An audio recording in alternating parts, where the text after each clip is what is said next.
bahay nila mga kadayway. So, si Queen Isabela. Tao po!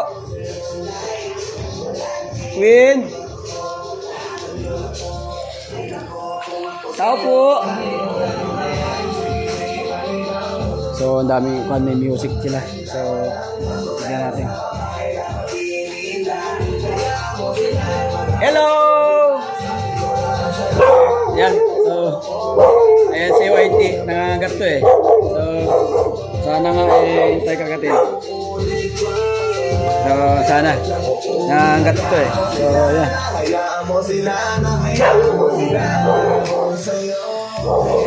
Hello! Magandang umaga. Yan, sasama kita sa content ko. So, yan, si Queen Isabela. So, matagal ko na siyang hinahantay. Ngayon lang kami nagkita ulit kasi yan, ito na. So, request natin na pahinaan yung sound niya para magkaintindihan kami. So, pahinaan mo muna sis para magkaintindihan. Pahina ko na dito. Pahina ko na na konti. Hindi pa dyan. So, ikaw kino-content ko si Kwan.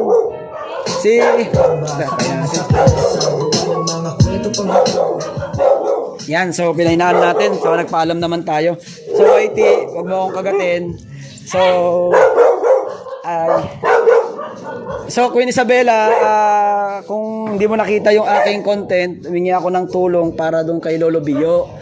Ngayon, hindi kita napuntahan dito, meron kaya tayong pinuntahan. So, ngayon, ito yung mga remaining na tinulong nung iba, pero marami na rin na naitulong yung mga iba. Tapos ako, ngayon, nasa hospital siya.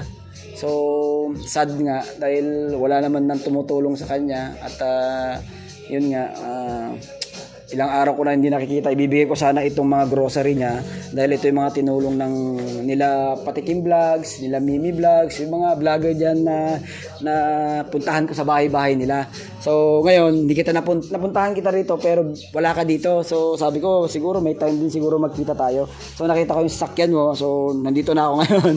So hihingi lang sana ako ng konting tulong kay Lolo Bio. So hindi naman tayo humihingi ng napakalaki kung ano lang yung kaya mong ibigay as siyempre tayo naman tumutulong naman talaga tayo. Ngayon, parang nakikita ko sa sitwasyon niya ngayon, parang delikado na.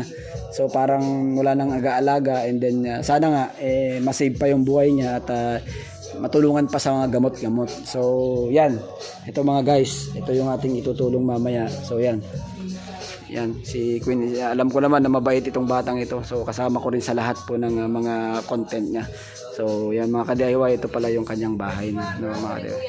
Ito po yung konting tulong na binigay, blessing, bless po kay Lolo Bio. No? Kahit paano po, meron pong mga tao na ganito na bukal sa puso nila na tumulong. So si Ma'am, si Crisel Yuson or aka Kikay or Queen Isabela po sa TikTok and then Facebook and YouTube channel, no?